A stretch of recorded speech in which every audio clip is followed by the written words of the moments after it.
Yo, what's up, everybody? Ghost here, and today I am bringing you guys another comparison video between the Cold War MP5 and Modern Warfare MP5. And I mentioned this video or I guess comparison in my last video, and I ended up going through with it, as you guys can see. I wanted to definitely cover this topic because it's something that I feel like is a pretty interesting discussion, because both of these MP5s are very, very close to each other now.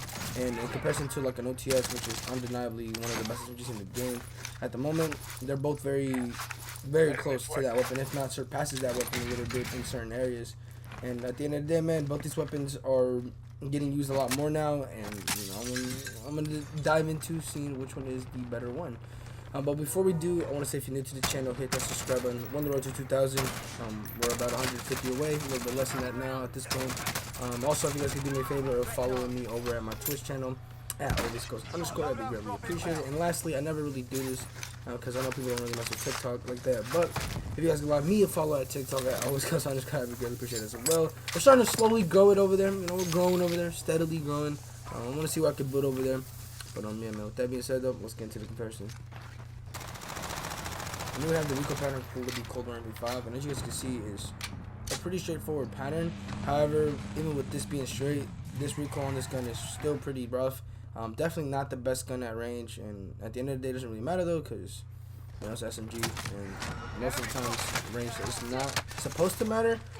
But you know, still there's certain cases where some SMGs could do it at range, but unfortunately, the Cold War MP5 is not one of those weapons. And you guys may have also noticed in my class setup that there's no barrel on my Cold War MP5, and that's because I think a barrel on this gun is not necessary. And matter of fact, I think it hurts it more than it actually helps it.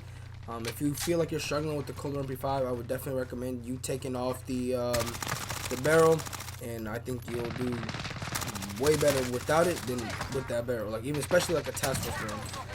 But yeah, man, it's kind of funny that I'm actually making this comparison, because if you guys watched my last video, I mentioned that I didn't really mess with the Cold War MP5. It felt really weird, and again, I don't really understand my own like thought process or the way I feel with weapons, but man, I used it this time around and it was pretty solid. Like, I'm not gonna act like it was like the most craziest gun I ever used, like an overpowered broken weapon, but it was definitely really good, and I can see why people are using it and considering it to be the best SMG at the moment. And you know, I can see it. Me personally, I'm not really the most comfortable with this weapon. I think I'm still a lot more comfortable with the Modern Warfare MP5. I think the only thing that is the one thing that I miss when using the Modern Warfare MP5 over the Cold War MP5 would be like the fire rate. But that's about it. I think the Modern Warfare MP5 does a lot more things better than the Cold War one, but that's just me personally. At the end of the day, it's really how one feels. But I mean, I can't lie, bro. The mobility on this Cold War MP5 is godly, bro. I love it. It definitely feels really smooth, really fast. Definitely in comparison to like the OTS, it's very similar. Whereas like the Modern Warfare MP5 feels a little bit more slower, a little bit more like clunky, and you know, you really can't do anything about that. You can build it a certain way, but if you build it a certain way, you might lose a few aspects of that weapon, and you know, you don't really want to do that. But yeah, man, it's Cold War MP5, bro. Definitely a weapon that I think at the moment could be a top 3. Definitely a contender for top 3. As terms of like a best SMG, for me personally, I'm not too confident in calling this like the #1 SMG. A lot of people are right now at the moment using it as if it was the best SMG, which is okay, because that gun definitely, you know, it has those capabilities. But I don't know. But for me, just it's not like this spectacular weapon. It's good, but it's not the spectacular weapon where it's like, oh man, no weapon could beat it. Because again, like I think the Modern Warfare MP5 might be better, and when you guys hear the stats, you guys will, I feel like you might agree with me on that. But anyways, man, speaking of stats, let's get into the Modern Warfare MP5 and Cold War MP5. Or Modern Warfare MP5 and stats. And here we have the recoil pattern for the Modern Warfare MP5, and the difference between the two is very, very noticeable in this recoil patterns. But to be honest, like, if you use both these weapons, you know that the Modern Warfare MP5 definitely has a less recoil. You don't really need the recoil pattern to tell you that. But yeah, man, this gun, between the two, is the more suitable gun for range. But at the end of the day, man, if you compare these two SMGs to a gun like the Bullfrog when it comes to range, like, they don't really stand a chance. But it's okay. You know, we're not really using these guns for range. We're using this for close range. And moving on to the first stat, we have the fire rate. So for the Cold War MP5, we have an 854 RPM, whereas the Modern Warfare MP5, we have a 798 RPM. And the difference there isn't like too great, but it's still a pretty decent advantage for the Cold War MP5, and it's definitely noticeable, especially at close range.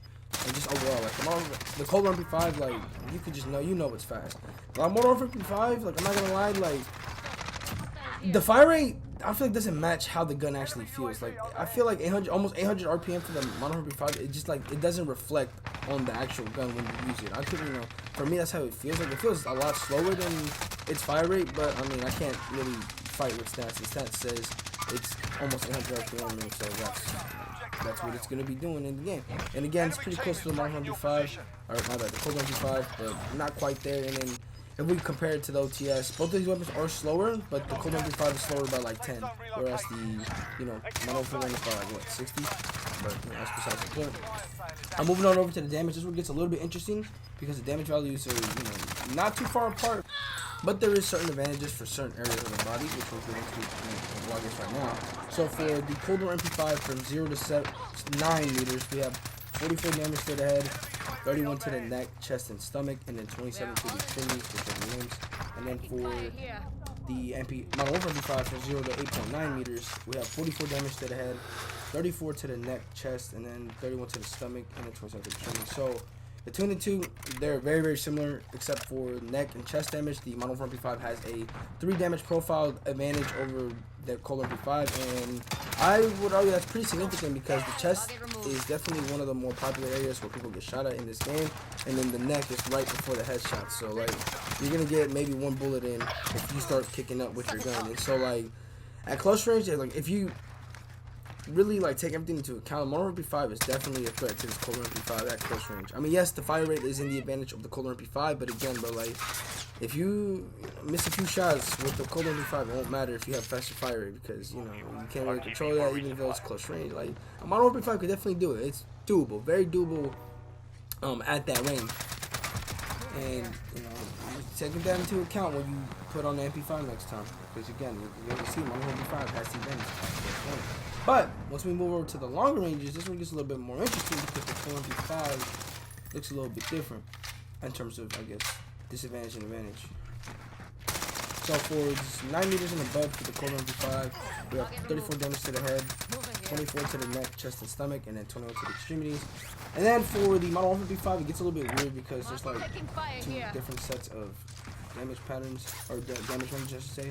So for 8.9 to 17.5 meters for the Modern Warfare MP5, we have 36 damage to the head, 27 to the neck, chest, 25 to the stomach, and 22 to the extremities. Right here, obviously, way more significant damage advantage for the Modern Warfare MP5 at that range. And again, when I said that the Modern Warfare MP5's just range is a lot better and just a lot easier to control and whatnot, like, now you gotta take into account that the Modern Warfare MP5 has way more damage over like range. But then once it gets like to 17.5 meters and above, we have 31 damage to the head, and then 24 to the neck, chest, 22 to the stomach, and then 19 to the extremities. So then here it gets a little bit weaker than the Cold MP5, but you gotta also take into account that you gotta hit your shots with the Cold MP5, and it's not necessarily the easiest task to hit shots with the Cold MP5 at range. I mean, same goes for the Modern Warfare MP5. Both these weapons aren't like the straightest guns at those ranges, but if it came down to those crazy 17.5 meters and above fights, the Cold MP5 will probably win, assuming you hit your shots, or at least headshots. And it's kind of crazy because both these weapons seem very, very similar, but like in my opinion, I feel like the Cold MP5 is like the one that gets picked more often than the Modern Warfare MP5. At least that's in my opinion. Yes, I've been seeing a lot more of these two MP5s recently, but I still feel like more people are favoring the Cold MP5, which is okay. Like nothing wrong with that because the gun is still pretty solid. But I don't know, man. It's kind of interesting to see when a gun has the statistical advantage not get picked. I mean, that just goes to show you, bro, the stats don't really like necessarily matter the most, which is something that I've always preached. I preached that so much in my earlier days when I made these comparison videos, and I used to get crucified for things like that, bro. When I didn't put stats in the videos, or I didn't really talk about that, I was always get crucified. But I mean, look, bro, there's a lot of weapons that, although they have the statistical advantages, like people just don't care. Like stats don't really matter because people just, I think, truly don't care. Like, or at least people who, there's like a certain group of people that don't really care about stats. They just care about frying. And then there's other group of people who might care about stats, but quite frankly, they're not the greatest at the game. Like, no disrespect, but that's just the truth. Like, if you care about stats, chances are you might not be like the craziest of players.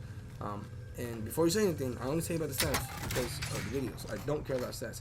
I just put them in here because, you know, one way or another, some people might find it useful. And at the end of this video before, just to help people get informed and, you know, help people decide in a situation like this where people don't really know which SMG to choose because, you know, they're both MP5s and they're both pretty similar and everyone's using them. But hopefully, man, with this video, you guys have an easier time picking which MP5 you want to use. Me personally, I like the mono MP5 a little bit more than the colder MP5, but you know, that's just me. Your opinion and your feelings on weapons is going to obviously differ from mine, which is great. That's what really matters at the end of the day. And yeah, man, with that being said, though, let you guys think about these MP5s and which one do you prefer and why. And yeah, man, thanks for watching. See you guys later. I'm out. Peace.